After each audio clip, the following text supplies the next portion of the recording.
este experimento de los debates. Ella es investigadora en Derecho Constitucional y Derechos Humanos, es abogada egresada de aquí de nuestra facultad y además es especialista en Derecho Constitucional por la Dirección de Estudios de Posgrado. También es un diplomado en Derecho Procesal Constitucional por la Suprema Corte de Justicia de la Nación y el Senado de la República y en Educación de Derechos Humanos por la Universidad Autónoma de la Ciudad de México. Es además especialista en Justicia Constitucional, Derechos Fundamentales y Derecho Constitucional y candidata a doctora en Derecho por la Universidad de Castilla-La Mancha en Toledo, España. Actualmente da clases de Derecho Constitucional comparado, de Ética Jurídica, de Teoría del Derecho, de Argumentación Jurídica en la UNAM. Pues nos gustaría preguntarte, Diana, ¿por qué escogiste esta película y la importancia que tiene para ti el tema? Bueno, hola, ¿qué tal? Buenas tardes a todas y a todos. Muchas gracias por la invitación. Es un verdadero placer estar aquí. El tema de la eutanasia, que en un momento me gustaría definirlo, requiere considerar varios principios fundamentales: dignidad, integridad, igualdad, libertad. Y hay un principio en particular que es un principio de bioética, es decir, de ética de la salud, que nos exige analizar, que es el nivel de la autonomía o autodeterminación.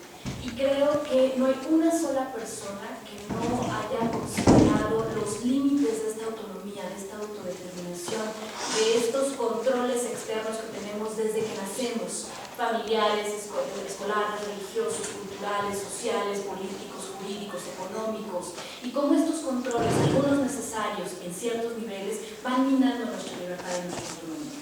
Y uno de los principales es el tema de la vida, que el tema de si existe o no un derecho a la vida y qué significa ese derecho a la vida es un tema de eterna discusión, porque cuando se habla del aborto, por ejemplo, se habla de que el feto, el embrión o preembrión tienen derecho a la vida, pero cuando se habla de la eutanasia se dice que no tenemos derecho a disponer de la vida, de la nuestra. Entonces estamos haciendo una discusión bizantina, una discusión circular sobre de quién es la vida y si es nuestra, ¿por qué no podemos disponer de ella? ¿Alguien me puede decir qué significa para ustedes eutanasia? Es una palabra que han oído muchas veces, que tiene muchas connotaciones, que probablemente crean que es negativa o positiva. Por ejemplo, cuando decimos la palabra sanción, creemos que sanción es mala. Y en realidad, si ustedes analizan lo que significa la palabra sanción, significa consecuencia. Puede ser buena o mala, positiva o negativa. Algo pasa así con la eutanasia. ¿Qué han oído de la eutanasia? Por favor. ¿Qué es el auxilio es facilitarle a alguien los medios para que se quite la vida? Ok, facilitar medios para quitar la vida. ¿Alguien más? ¿Se va a alimentar? Bueno, yo recuerdo que había como dos tipos de eutanasia. Ajá. Una que, o sea, te ayudaba como un doctor, se podría decir, y la otra, no recuerdo. Ahora vamos para allá, por favor. Yo iba a decir que sería como la ayuda y también que en cierto modo se toma el consentimiento de la persona. Ok. Ahora yo les pregunto, ¿para qué? ¿La ayuda es para qué? Para morir. Entonces, ¿cuál es el fin de la eutanasia? La muerte. ¿Alguien tiene otra idea de cuál es el fin de la eutanasia? Si yo les digo que no es la muerte. La asistencia. La asistencia es un medio, efectivamente. Aunque hay personas que pueden recurrir a veces en algunos países como Holanda, en los que no necesitan asistencia, no se le piden.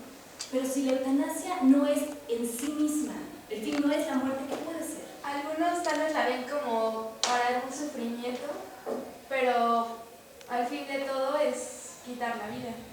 Pero no pretende quitar la vida, pretende aliviar el sufrimiento. Entonces, la muerte es la consecuencia de la eutanasia, no el destino. El destino es eliminar sufrimientos. ¿En qué casos? Cuando tenemos una enfermedad o un daño físico generado por un accidente terminal primero. Es decir, está en una fase en la que hay nada que hacer. Puede o no conducir a la muerte, como en el caso de Ramón San Pedro, que no conducía a la muerte su problema físico o su enfermedad, pero está en una fase imposible de mejorar. Es incurable, es imposible que pueda curarse, es imposible que pueda mejorar la situación. Y lo más importante, la persona considera que no es como quiere seguir viviendo o que no es como quiere morir. Entonces, efectivamente, nos da opciones. Una es facilitar medios, o para ser más precisos, y ahí voy con lo que hemos comentado por acá, tenemos, les decía, lo activo y lo pasivo. Lo activo es eutanasia pasiva, a la que algunos le llaman eutanasia buena y eutanasia mala. Error. Eutanasia es thanatos eu, muerte buena, muerte digna, morir con dignidad. ¿Cómo sé que una vida es digna o no? ¿Cómo sé que una muerte es digna o no? Por favor. Es que creo que eso es algo subjetivo, porque entramos en el dilema de, bueno, ¿para ti qué es vivir dignamente? Y una persona que puede decir, bueno, para mí vivir dignamente es vivir en las zonas de Chapultepec, tener miles de lujos, pero para una persona vivir dignamente significa estar con su familia y vivir en armonía. Y para mi abuela era vivir sin robar jamás. Cada quien tendrá su concepto. ¿Qué significa subjetivo? La palabra me encanta. ¿Qué significa subjetivo? Relativo al sujeto. ¿Cómo? Está dirigido a una persona.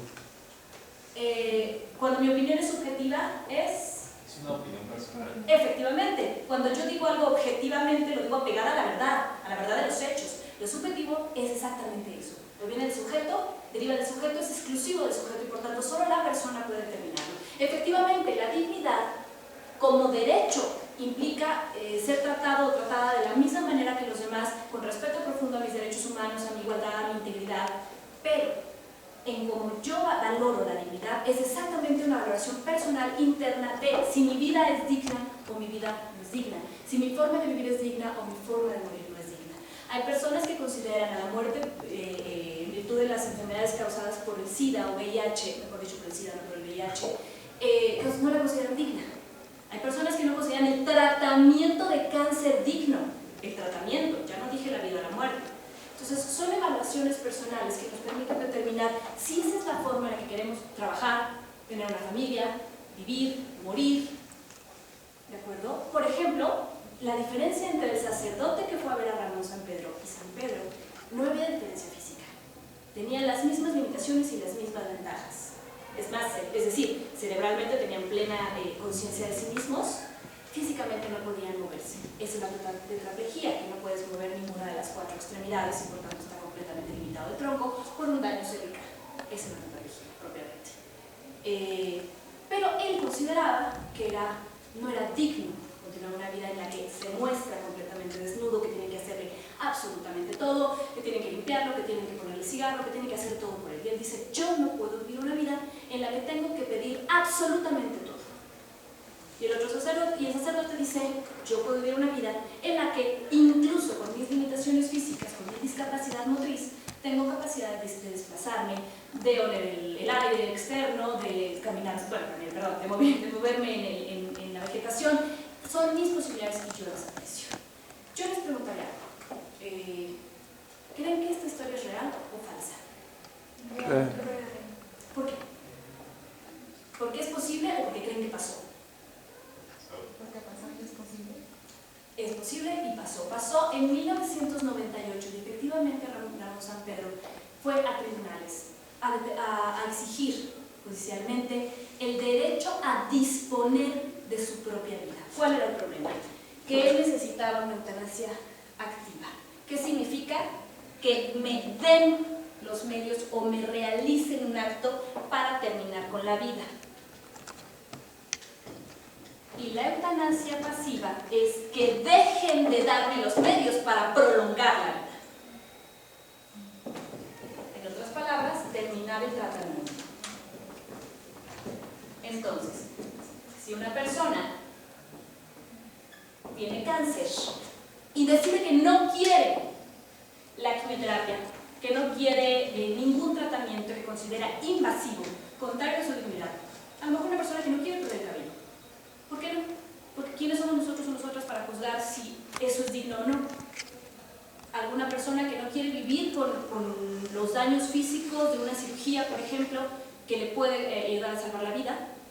Una persona que no considera vivible, como pasó en el caso de Ramón San Pedro, que es muy, muy apegado a la realidad, la forma en que se hizo la película, sin ningún tipo de movilidad y sin ningún tipo de autonomía, porque no la tenía, salvo para escribir. Esa persona tiene que elegir terminar con la vida.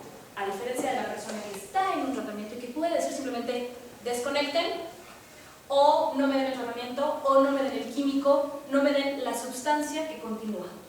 ¿Cuál es la diferencia? Otra diferencia es que en este caso, que es un acto directo, una inyección, poner, como en el caso de él, a mi alcance algo que me permita yo quitarme la vida, que en derecho penal aquí lo llamamos auxilio al suicidio, y que está obviamente penado, no igual que el homicidio, pero sí está penado. Es decir, darme los medios. Y aquí estamos hablando de que yo elija que no se me continúe el tratamiento. Eso pasa cuando las personas están en estado de coma.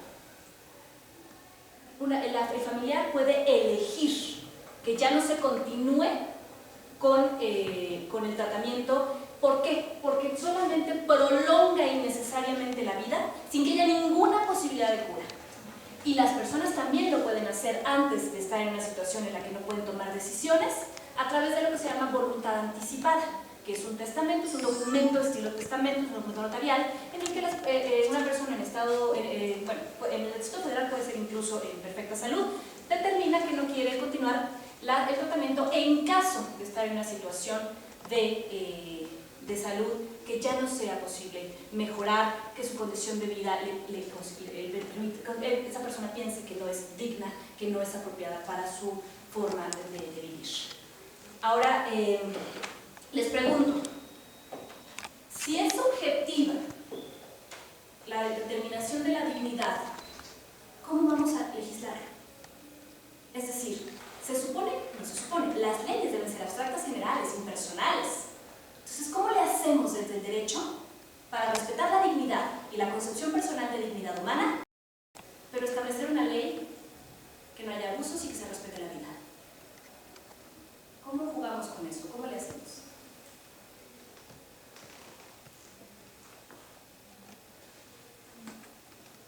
¿Alguna idea?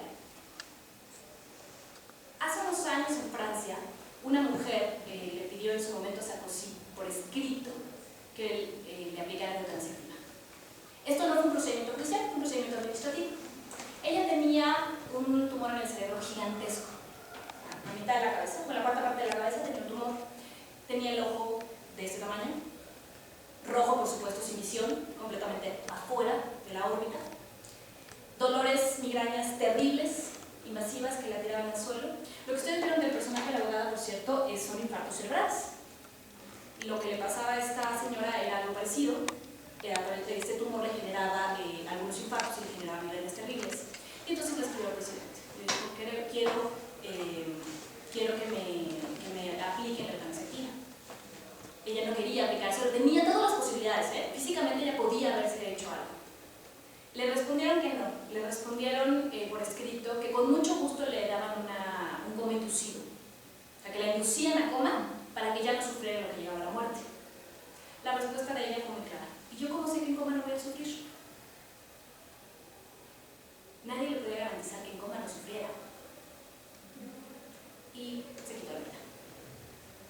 ¿Por qué? Porque el Estado no está satisfaciendo una necesidad personal, que es vivir como uno desea vivir. El punto es que si nosotros y nosotras podemos decidir cómo vivir, no elegimos vivir, por supuesto, pero sí elegimos cómo vivir, ¿por qué no podemos tomar una decisión respecto a cómo morir o a cómo no morir? ¿Se imaginan 28 años, o como dice el personaje, 28 años, 4 meses y unos días en cama, en absoluta y completa dependencia? Todo lo que vieron, por cierto, está pegado a la realidad. Hubo entrevistas en las que efectivamente él permitió que lo desnudaran, solo tapándole el área genital para poder mostrar su nivel de dependencia. Hablo de la persona, de la real. Están los libros, por supuesto existen 2 libros que fueron publicados, Cartas de la Muerte, ahorita no me acuerdo del otro, pero existen. Y está todo este contacto con estas personas. Y por cierto, está aquí quien se le llamó aquí Rosa, que en realidad curiosamente era Ramona, el Ramón y ella Ramona, y existió, o sea, existe esa señora, lo ayudó, no existieron los amigos.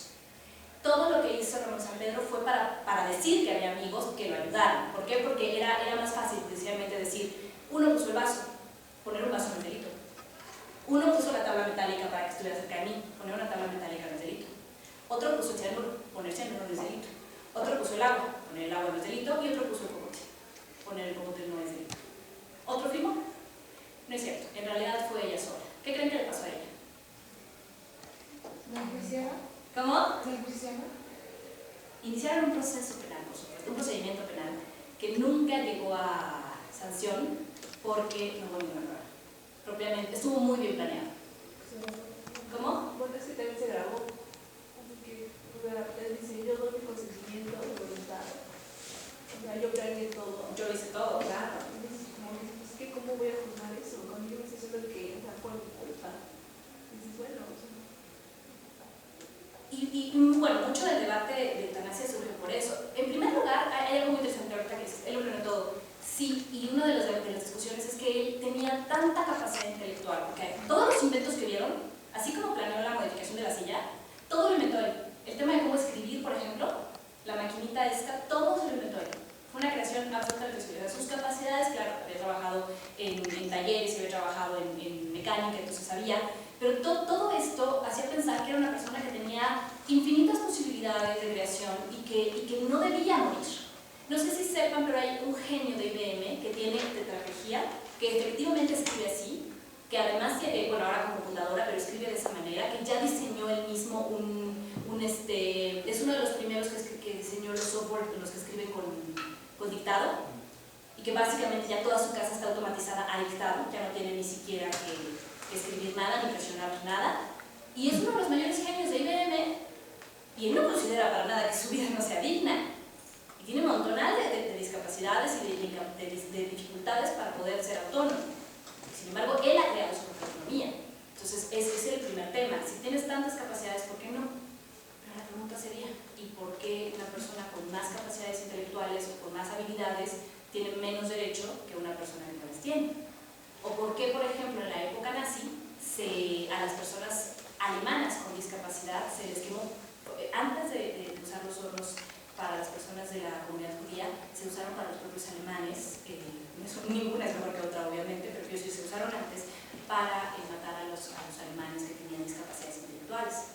Entonces estamos disponiendo de la vida y de la libertad de personas con discapacidad intelectual severa y luego decimos que las que tienen plena capacidad no pueden elegir, ¿no? O sea, en todos los casos en el que dañemos a una persona, de cualquier manera estamos dañando su dignidad. Dejarla elegir por ella, por ejemplo, como fue en el caso como es siempre en los casos de discapacidad intelectual se considera que las personas no pueden elegir, y no es así.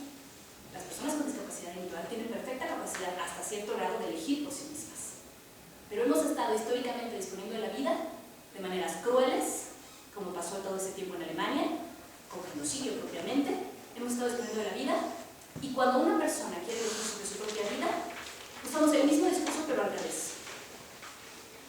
Estamos contraponiéndonos a la dignidad humana por todas las vías, por todas las posibilidades de elección, con el mismo discurso además, ¿no? ¿Qué opinan? En este problema para legislar contra la eutanasia, sí estoy de acuerdo de que el derecho se ha quedado corto en cuanto a tal tema, y no precisamente a este, a varios de la bioética sobre todo. Pero aquí se podría, o sea, ¿qué riesgos implicaría que se aprobara, no sé, algún tipo de ley de eutanasia y se dijera que cuando una persona realmente pone su vida en las manos de otra para que ella se la quite, esto sea aceptado por la ley, vamos? Bueno, hablaremos de varias cosas. Primero, del principio de autonomía, que me dice, está basado en otros principios. Primero, en la información. Información significa que yo tengo derecho a conocimiento pleno y absoluto de todo mi expediente médico, de mis condiciones de salud reales, de mis posibilidades reales, y que a partir de ello tengo derecho a tomar decisiones conscientes sobre mi propia salud. En particular en biomédica en bioética de esto hablamos, de la autonomía. Entonces, lo que tenemos que hacer es disponer de tal manera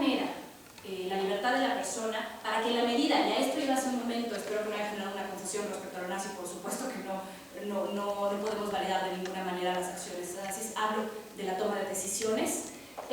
Lo que estamos buscando es que la persona, en la medida de sus capacidades, pueda tomar elecciones sobre su propia vida. Entonces tenemos que hacer de tal forma la normatividad que se le permita a la persona con discapacidad intelectual, pero con habilidades, con capacidad de tomar decisiones, hasta las personas sin la menor discapacidad intelectual, que puedan elegir sobre su salud, su propia vida, que puedan elegir sobre las condiciones en las que quieren vivir y sobre las condiciones en las que no quieren vivir.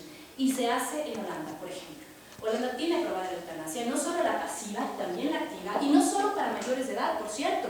Una persona de 16 años puede elegir completamente libre, si tiene una enfermedad crónica degenerativa mortal incurable, en estado terminal, puede elegir no continuar con el tratamiento, que sería pasiva, y puede elegir que se le aplique un procedimiento médico para no continuar con la vida. En cualquiera de los casos, por supuesto, seguimos hablando de casos terminales, seguimos hablando de casos crónicos, seguimos hablando de casos degenerativos, seguimos hablando de casos incurables, y en ambos casos exigimos un tratamiento paliativo. ¿Alguien sabe lo que es tratamiento paliativo? Paliar el dolor. Significa que vamos a dar todos los químicos, apoyo emocional, apoyo psicoterapéutico, para que la persona pueda llevar este trayecto de la muerte de manera menos dolorosa. No sé si recuerdan, un poco antes de que Ramón Santander tomara el cianuro, habla con el asistente social que le ayudaba y le dice: debes tomarlo de tal manera para que no sea muy doloroso, porque el camino no debe ser con dolor, debe ser soportable. Incluso la Ley General de Salud nos dice que el tratamiento, claro, no admite la Ley General de Salud de la eutanasia activa, admite la disposición de la vida admite que no se sigue un tratamiento si se desea. La Ley General, por cierto, dice: la persona puede suspender cuando quiera el tratamiento, puede regresar a él, puede volverlo a suspender, puede regresar a él y puede volverlo a suspender. ¿Por qué? Porque a lo mejor ahorita quiere el tratamiento y ahorita no, y luego lo quiere otra vez y ahorita no, y no se trata de decirle: no, ya no, porque ya renunciaste. Y el derecho a la vida que tanto defiendes. ¿Sí me explicó? Entonces, la idea es que en cualquier caso se le dé suficiente soporte químico y emocional para que el trayecto sea menos doloroso. Tan es importante esta parte que, según la Ley General de Salud, y a eso iba, si el tratamiento paliativo es tan intenso que incluso llega a acelerar la muerte, no pasa nada, no es un derecho.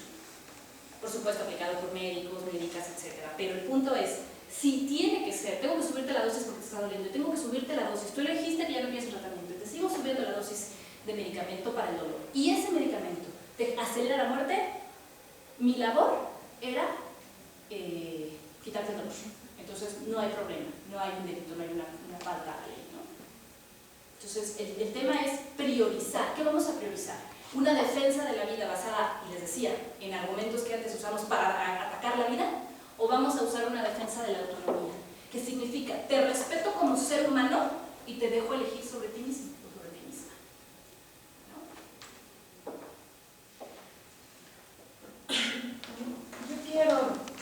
Yo ahora sí que quiero presentar 3 puntos.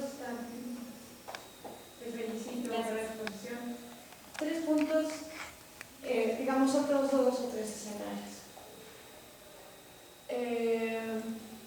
El primero es, el maestro nos habla de la autonomía, de la libertad de elegir.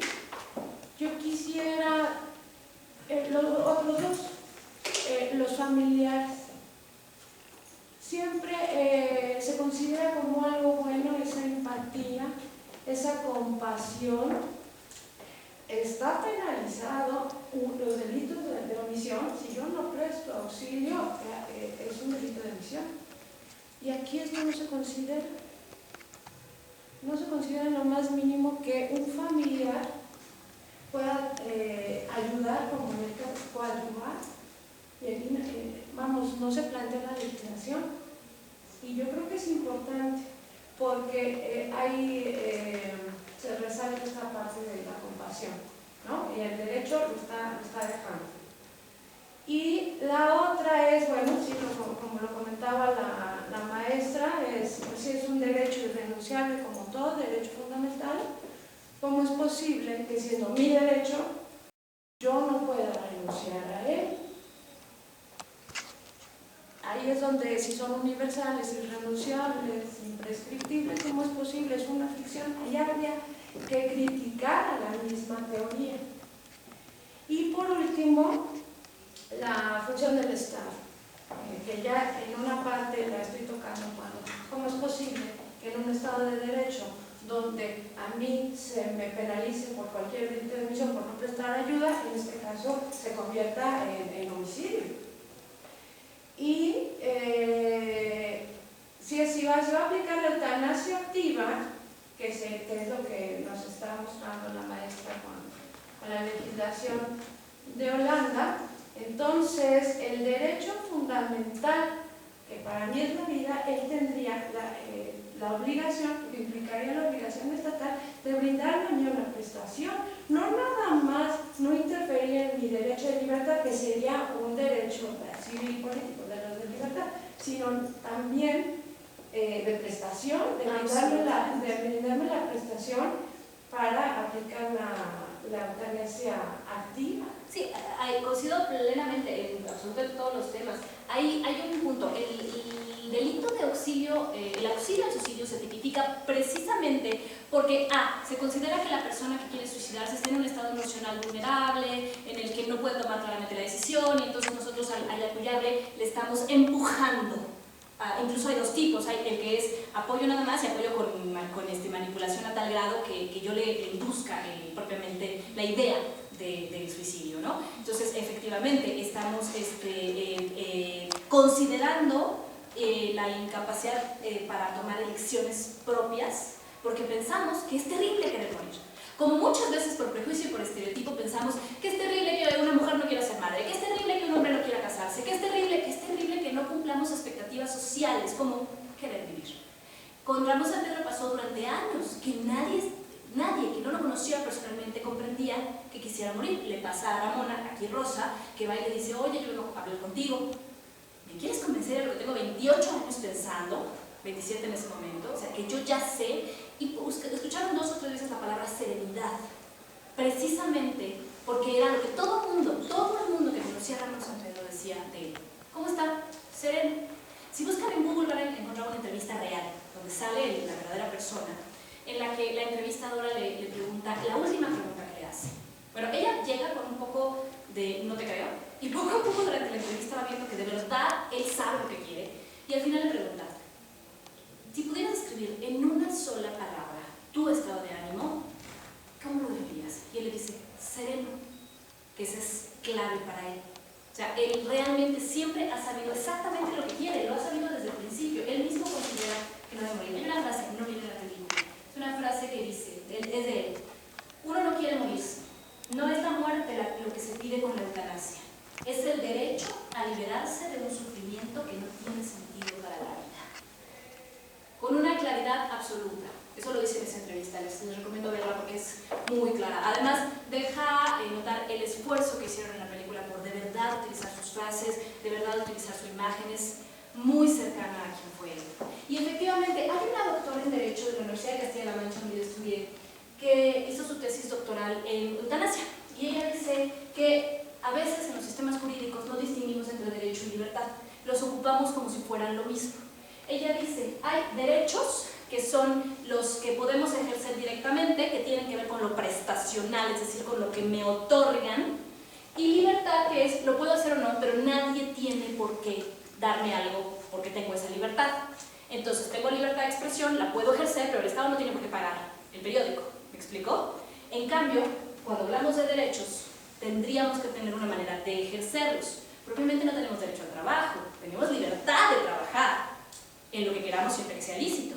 ¿Por qué? Porque no podemos ir al amparo y decirle a la autoridad judicial: oye, es que no me dan trabajo, ¿verdad? Pero sí podemos reclamar el derecho a la vida, a la integridad, a la salud, etc. Hay gente, por ejemplo, en los últimos 2 años ha habido varias demandas de amparo para reclamar que el ISSSTE y el IMSS, ahora ya no va a poder ser con el ISSSTE porque ya cambió su reglamentación, pero que el ISSSTE y el IMSS no otorgaban salud a la mujer embarazada en pareja lésbica, en familia lesbo-maternal, que se llama. Entonces hay varios reclamos. Si hay un reclamo porque no tengo el acceso efectivo al derecho a la salud, pero la pregunta es, ¿este es derecho o es libertad? Si tengo la libertad de vivir y la libertad de disponer, entonces sí lo tengo que hacer por mi cuenta. Pero si estamos hablando desde históricamente el derecho a la vida y por tanto el derecho a disponer, entonces tenemos que hablar no solamente de que me permitan hacerlo, sino efectivamente de que me den los medios. Y no solo eso, en Holanda, precisamente para no exponer a la familia a esta terrible toma de decisión que requiere que la familia también respete la autonomía, aunque no quiera, como le tuvo que pasar al hermano, que al final tuvo que aceptar que el Estado lo haga. Entonces en Holanda lo hacen médicas y médicos.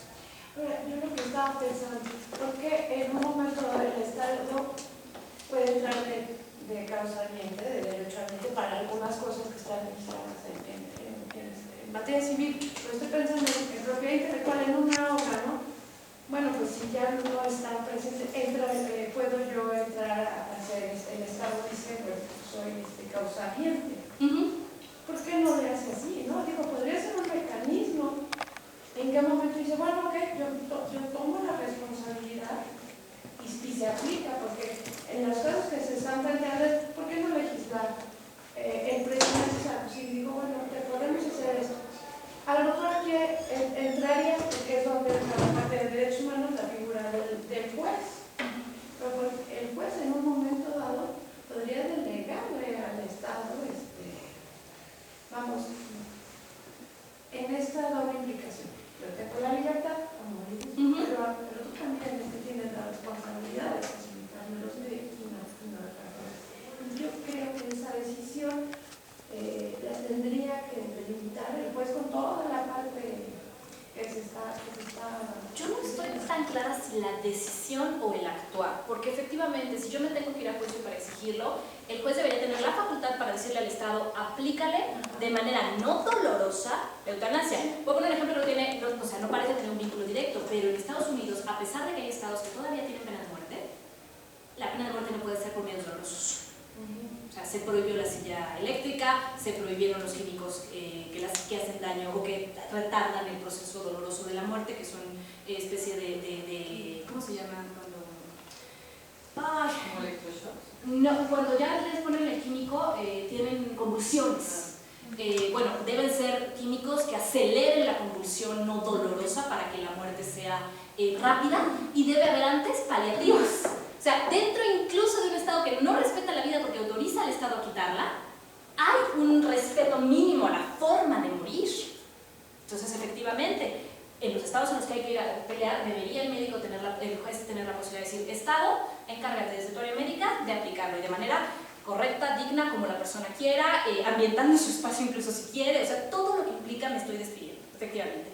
Y en Holanda la salud pública lo hace, o sea, directamente, no hay que ir a juicio, aplico la ley porque me voy al hospital, yo ya quiero esto. En Estados Unidos lo que se permite completa y libremente es la pasiva, a tal grado que aún si los familiares se oponen y la persona ya no está en capacidad de tomar la elección, pero firmó antes, y no les digo un escrito judicial ni notarial, firmó en el hospital una carta donde renuncia a continuar con el tratamiento en casos invasivos, nadie, ni sus familiares más cercanos, pueden optar por lo negativo, pueden optar por otra cosa. Por supuesto, la gran diferencia es que para que me apliquen una eutanasia activa, yo estoy consciente, despierta, porque me están quitando la vida propiamente. Entonces no puede ser una persona que está en una situación en la que no pueda tomar elecciones, ni una persona con discapacidad intelectual severa.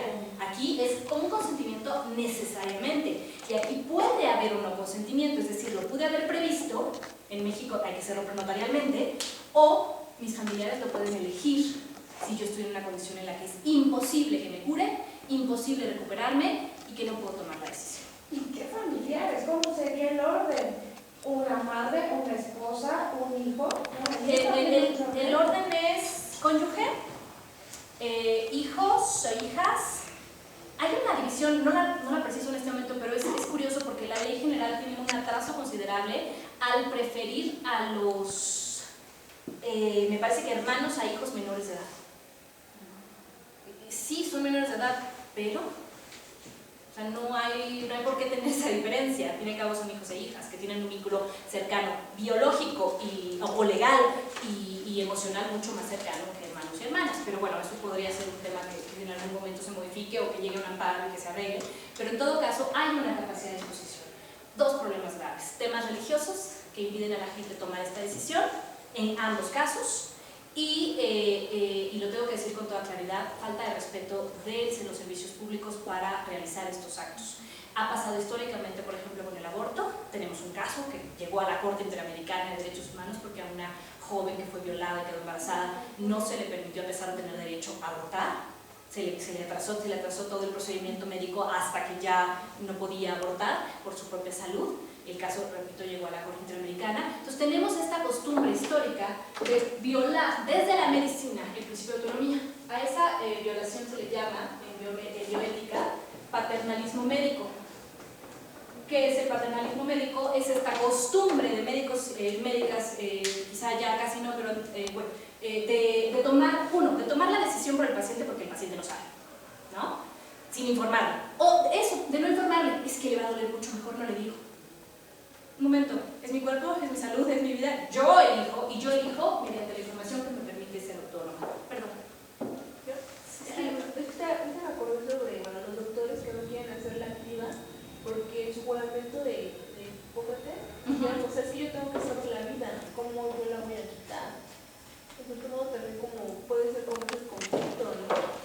Francis Bacon, en 1605, por eso lo traje la nota, todavía no se hablaba como tal del tema de eutanasia, pero él dice, el médico no solo debe curar, debe mitigar el dolor, incluso si eso implica la muerte.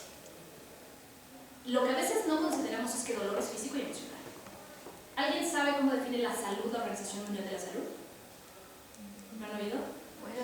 Bueno, en sí dice que debemos estar súper bien completamente. O sea, 200%. si ya tenemos, o sea, ya no cumplimos la salud, cuando ya, por ejemplo, nos cortamos, eso para la OMS ya no sería estar con buena salud. Es cierto, eso es ligeramente exagerada, pero si no exagera la OMS, ¿quién va a exagerar?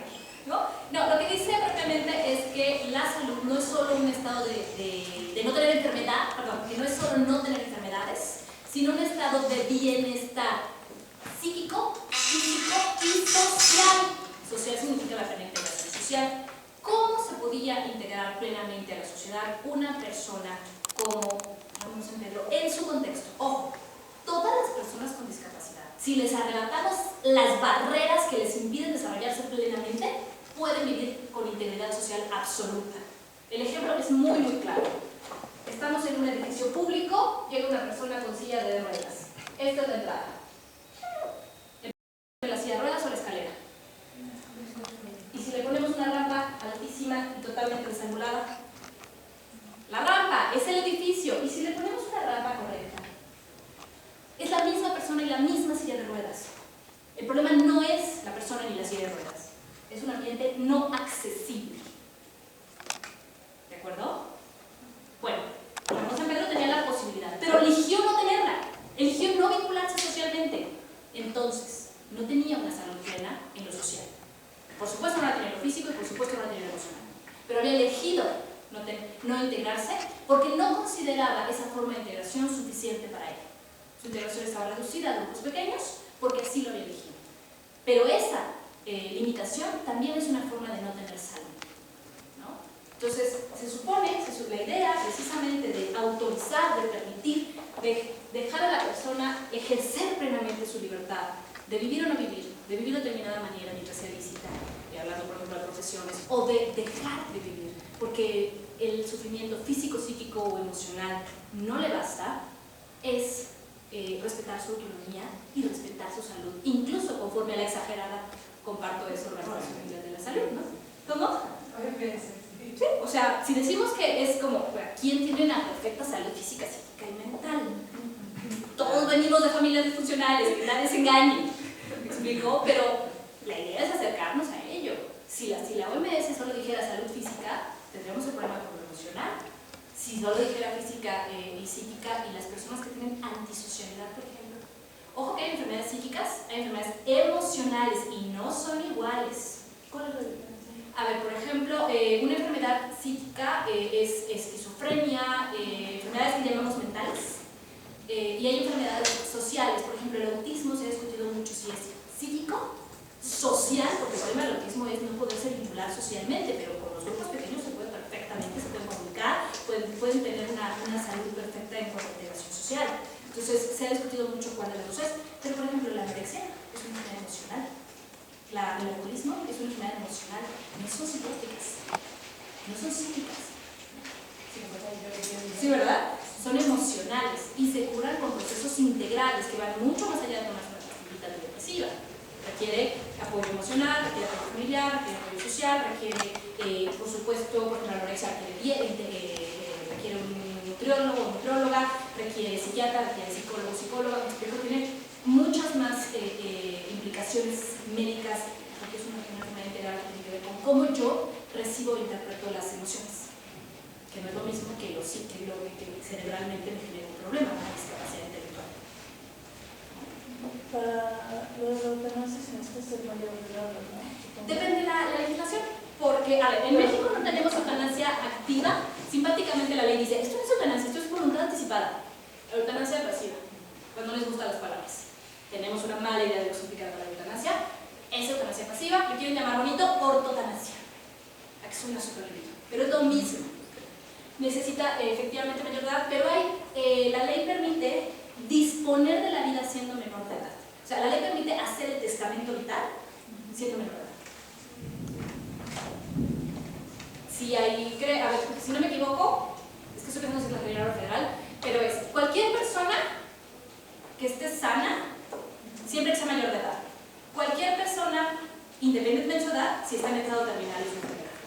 Si no me equivoco, es así. Pero sí, los menores de edad pueden en casos de terminal, eso es lo que sí. ¿Alguien más?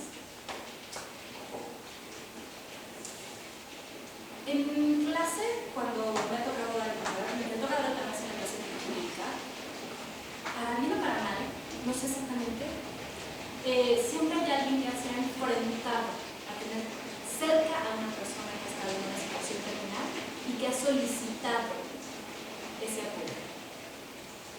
Yo no sé más bien, si fijo postura, yo soy perfectamente pro a la autonomía en todos los niveles. No creo que hay una sola persona que quiere el aborto, pero creo que todos deberíamos defender el derecho a la elección y a que la gente lo pueda hacer si quiere, y si no, que no lo haga. Y si le obligan a abortar, que sea sancionada la persona que lo haga. Es decir, todos estos niveles, ¿no? Creo que es importante en el caso de la eutanasia que sepamos elegir. Probablemente, esa parte me faltó contestarla, probablemente se requiera, para que sea plenamente libre, un examen médico, psicológico. Es decir, quien hubiese ido a ver a San Pedro si hubiera sido un psicólogo o psicóloga, hubiera notado que tenía plena serenidad, plena conciencia, no tenía depresión crónica, estaba en una condición de elegir.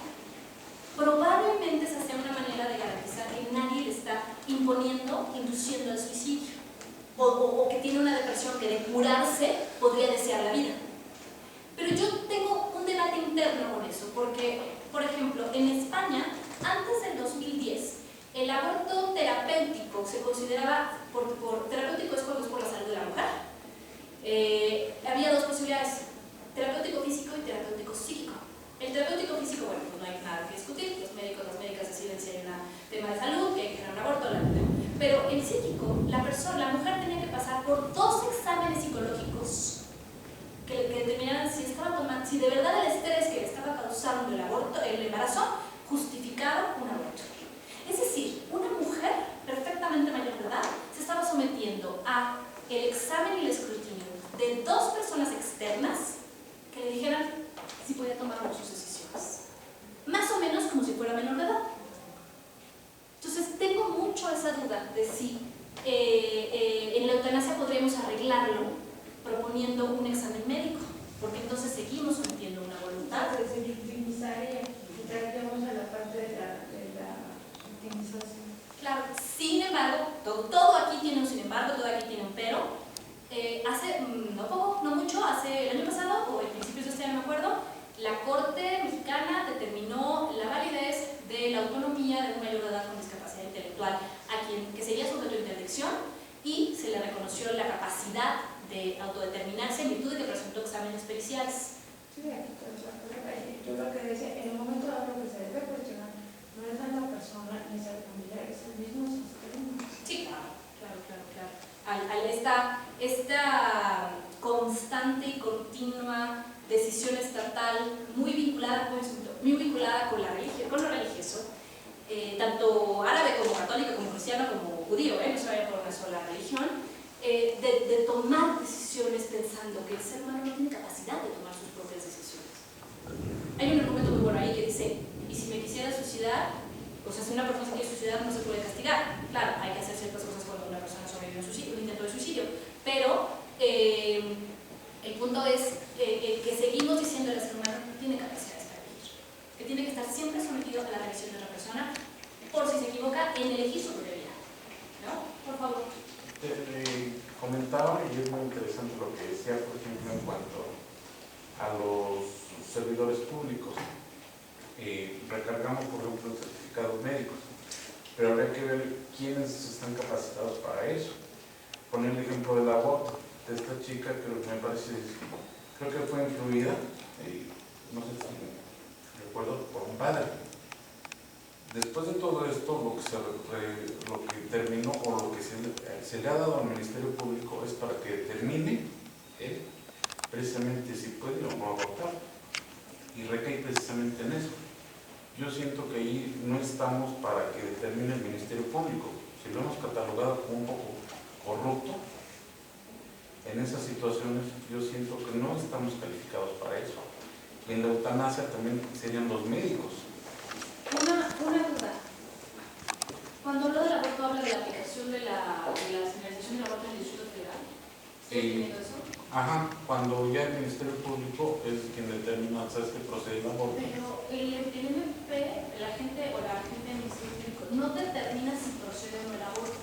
Simple y exclusivamente da fe de que la pericial ginecológica, no sé si es ginecobstétrica o solo ginecológica, dice que son menos de 2 semanas o más de 2 semanas. Es decir, el único procedimiento es: yo soy fulanita, quiero un aborto, no tengo que explicar por qué. Ok, pasa pericial. Pericial es mayor embarazo, etapa gestacional mayor de 12 semanas o no. Autorización, pero no es como tal autorización de si puedo o no abortar, sino si está en tiempo. ¿Para qué? Para que con ese documento pueda ir al sector salud para que el derecho sea prestacional. Pero si yo estoy dispuesta a pagarlo, yo no tengo que ir a ningún lado, yo voy a ir a pago. Eso, por cierto, hace desigualdad.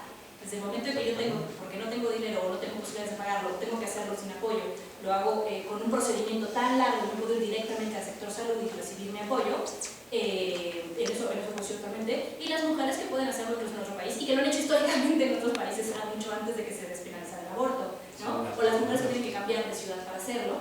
Efectivamente hay un nivel de desigualdad, que eso pasó mucho tiempo en Europa, en España específicamente, que fue por lo que se cambió la ley en 2010, que las mujeres con dinero salían, hacían un aborto en Inglaterra, donde estaba permitido y está permitido, y las que no podían se sometían a abortos clandestinos y morían, como ha pasado aquí históricamente, ¿no?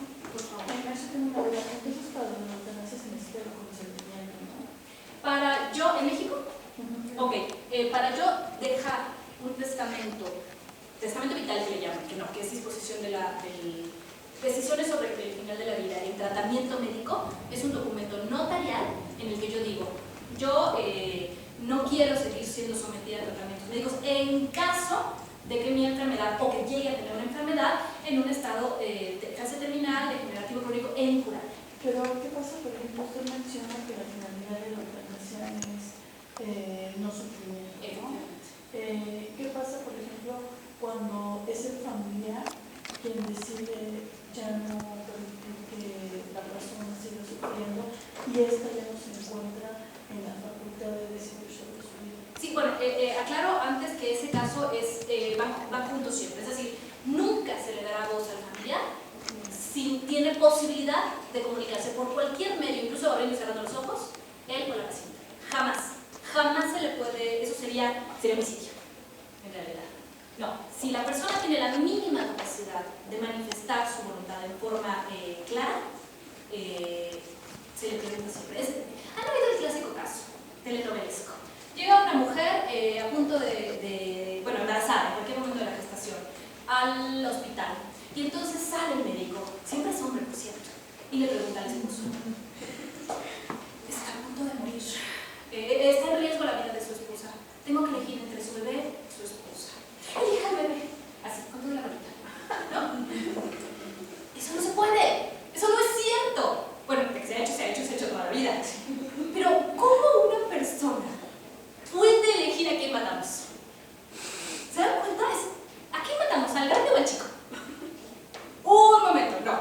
está en riesgo con la vida, se salva la de la mujer. Punto. No es negociable. Aborto terapéutico, riesgo de vida de la mujer. No es negociable. Ni aquí de DF, ni en ninguna parte de México. Y pues en general debe ser del mundo. Aunque no del mundo. Porque Chile tiene una resolución, una sentencia del Tribunal Constitucional chileno que dice que el aborto terapéutico no se admite ni aún si va a morir la mujer. Y lo dice el Tribunal Constitucional. Estamos en unos grados maravillosos de machismo constitucional. Imposible de creer, y eso creo que es del 2007-2008, o sea, tampoco es tan viejo. No sé por qué no llegó a la Corte Interamericana, debería estar. A lo mejor está en la Comisión, bueno, no sé. La Comisión y la Corte tardan mucho, bueno, la Comisión, entonces podría estar. Pero no, jamás podremos tomar determinaciones por una persona que tiene el más mínimo nivel de conciencia. Y en el caso de una mujer, como el ejemplo que les ponía, si no tiene conciencia, de todas maneras se salva la mujer. Nadie puede optar por el feto, nadie. Nunca en ninguna circunstancia conforme a la ley, ¿no? Entonces, en este caso, a la familia se le pregunta solo si de verdad ya estamos en una situación en que la persona no va a despertar. Por supuesto, la supuesta esperanza de que algún día despierte, hay casos en los que es absoluto que no va a pasar. Entonces, hay familias que dicen, no, aunque sé que va a morir, quiero que se vaya, que muera a su ritmo. Problema, todos los órganos se van deteriorando en una situación de mal llamada vegetal, que lo que quiere decir es que hay una absoluta dependencia de las máquinas para la sobrevivencia, de manera tal que el cuerpo ya no puede actuar por sí mismo, el cerebro ya no le manda el mensaje al corazón de lata, ni le manda el mensaje de que circule la sangre por las venas, ni le manda ningún mensaje, ya no hay posibilidad. Todo es mecánico, es un movimiento hecho por máquinas. Entonces, como está en ese nivel, el cuerpo se va a deteriorar solo. ¿Por qué? Porque la máquina solo va a ser indispensable para que sobreviva el cuerpo, no para que esté bien. ¿De acuerdo? No hay ninguna posibilidad de sanarlo, es imposible cubrir completamente mecánicamente el cuerpo, entonces el cuerpo se va deteriorando, va habiendo infartos, va habiendo daño cerebral, va habiendo daño sanguíneo, va habiendo todo tipo de daños orgánicos y la persona termina teniendo una muerte dolorosa, consciente o inconsciente, y para muchas personas indigna. En cambio, recién una persona entra en una situación de completa dependencia de máquinas, se pueden salvar todos sus órganos para poderlos donar. Unas horas después pueden ya no ocuparse ningún. Bueno, un día de órganos, pero en unas horas después en que se haya deteriorado algún órgano, se los puede usar. Entonces, no es una fácil decisión, ¿eh? No estoy diciendo que ya diga, no, sí, pues desconectarlo, lleva 3 horas. No, claro que no. Es todo un proceso interno, familiar, personal, de debate, de hablar con la familia. Pero el problema no es este proceso de debate, que siempre va a ser doloroso. El problema es cuando nos oponemos incluso a algo que ya está escrito o dicho. En México no vale lo solo dicho, pero lo deben tomar en cuenta los tribunales. Es decir, lo que exige la autonomía del paciente. Si no lo puso ante notario, pero lo dijo todos los días en la mañana en el cereal. Si estoy en estado terminal, quiero que me quiten la conexión. O de alguna manera durante su vida se lo manifestó a mí que se encarga. Y yo como familiar estoy convencida de que de verdad eso quería. Es mi obligación respetar la autonomía del paciente. En Estados Unidos por eso ha habido muchos juicios en que la familia no acepta que la persona firmó para desconectarse y no la quiere desconectar y se van a juicio. Y es muy común el pleito entre la esposa o el esposo y la familia de ella o ella. Y como que no, yo no quiero contar, oye, pero firmó, oye, pero me lo dijo todos los días, oye, pero cuando entró en la enfermedad me avisó. Sí, pero es mi hija, sí, pero es mi hijo. Y ahí estamos nosotros como personas, nosotras violando la autonomía, la autodeterminación, es decir, la dignidad, la libertad del ser humano de escoger cómo vivir y cómo no vivir. Sí. Entonces, por ejemplo, si yo tengo un familiar, en determinado momento me dijo, no quiero que me coloquen sondas, no quiero sufrir, no quiero nada, pero vaya, nunca ni siquiera lo escribí, pues, ¿vale mi dicho para que eso sea? A partir del momento en que la persona esté en una condición en la que no puede dar su opinión bajo ninguna circunstancia, y lo único que hay que determinar es si se continúa con un tratamiento médico que no va a curarle ni hacerle ninguna mejora, y que solo está prolongando artificialmente la vida. En ese momento entra su opinión. Perdón, pero no, en el sector de Seguro Social eso no lo aplican, pero la ley lo dice. Pero no sé cómo. No, eso estoy consciente. Tan así como muchos médicos, médicas no quieren aplicar los abortos a los que les obliga la ley. No, estoy de acuerdo, no se hace, pero lo dice la ley. Y por cierto, si quieren comparar leyes, lean la ley de voluntad anticipada del DF, que es mucho más protectora que la general de salud. No, pero en el caso de que yo sí quiero que sea que sea... O sea, por ejemplo, una cosa es lo que dictan las leyes, como dice ella, bueno, es que en el mundo físico no sucede eso. Es verdad, en el práctico no sucede. Ajá, Si quiere continuar, obviamente yo empezaría por un procedimiento, ¿no? Si es sector salud público, pues podemos entrar por Contraloría, podemos entrar por derechos humanos, podemos amparo, o sea, medios hay, pero sí tendría que ver. Sería... ¿Qué pasa, por ejemplo, cuando uno tiene familia y le expresa, no sabes que no quiero ningún tipo de dolor, ningún tipo de sufrimiento, necesito problemas en el hospital, sí. Y en determinado momento los médicos, pues, yo entiendo que su obligación es prolongar la vida, ¿no? Hasta donde más se puede. ¿Qué sucede, por ejemplo, si la persona en un estado de violencia emocional, por así decirlo, le deja a su familia que está sufriendo y que no da lo que quería, desconecta los aparatos? Ah, no, eso no sé. La desconexión debe hacerla el personal médico. Y si el personal médico hace todo para prolongar la vida, pero esa persona no quería ni siquiera estar casi en el hospital. Obviamente, si hay cualquier prueba de que... digamos, por ejemplo, o le cortan un órgano y se le cierra la vida, ¿no? A la semana no crece el otro órgano y está mal, y le cortan otro y se le sigue prolongando la vida. Y al final, vaya, ya lleva 5 órganos cortados y se le sigue prolongando la vida.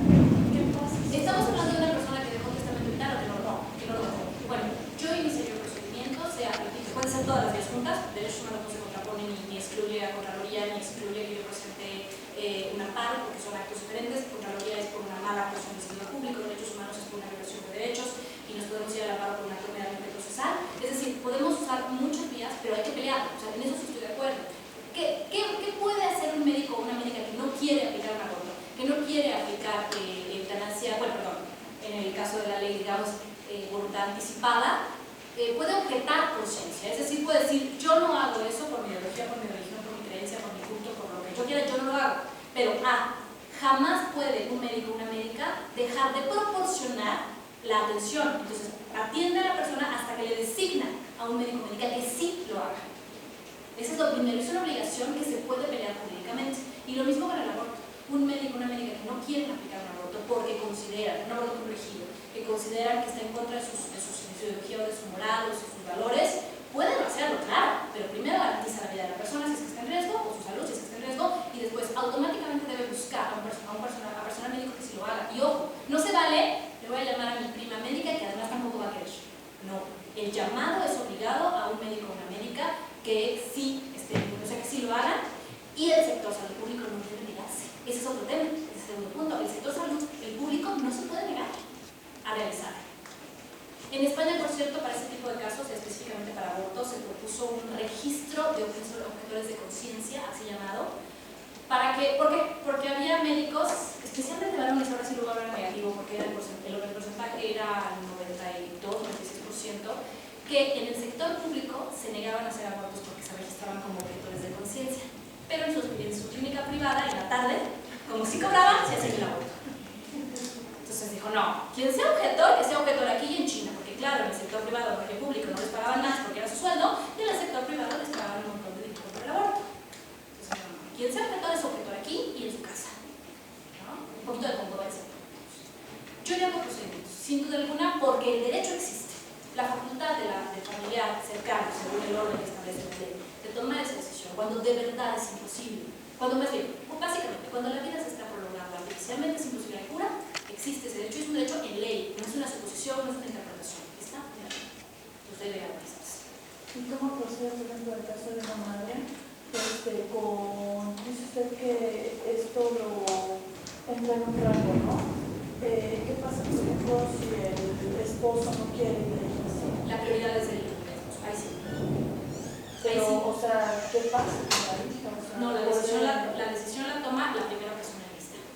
Siempre y cuando el paciente o la paciente no pueda, por supuesto, eso siempre es el antecedente, ¿no? Cuando no se puede tolerar el consentimiento porque no hay capacidad para darlo, entra la familia, solo en ese caso. Y ahí sí es por rango. Si el esposo o la esposa no quieren, aunque los hijos y las hijas quieran. Se pone el rango por si no hay esposo o esposa. ¿Me explico? O sea, eso es una, en ausencia de, pero nunca el de abajo puede escribir la regla. ¿Qué hay? En Estados Unidos sí. En Estados Unidos se hace otro tipo de análisis que tiene que ver con quién de verdad está cerca. Porque a lo mejor yo estoy casada desde hace 20 años, pero hace 15 que no vivo con mi pareja. Y sigo casada. ¿Cuántos matrimonios no conocemos de gente que sigue casada por el documento, pero no tiene convivencia, cohabitación o ni siquiera se miran, ¿no? Viven en diferentes ciudades, ¿no? Bueno, pues ahí se puede demostrar, en estos nos ha pasado, sí está casada, pero él no la ve hace siglos o ella no la ve hace siglos, entonces yo entro porque yo sí tengo contacto, ¿no? Ese ya son, recuerden que en Estados Unidos es un sistema de precedentes judiciales, entonces vamos formando derecho, hablamos de derecho anglosajón, que no es lo mismo que basarse solo en la ley. ¿Alguien más? Pues bien, la damos por concluido. Muchísimas gracias. Encantadísimo. Aplauso de pie.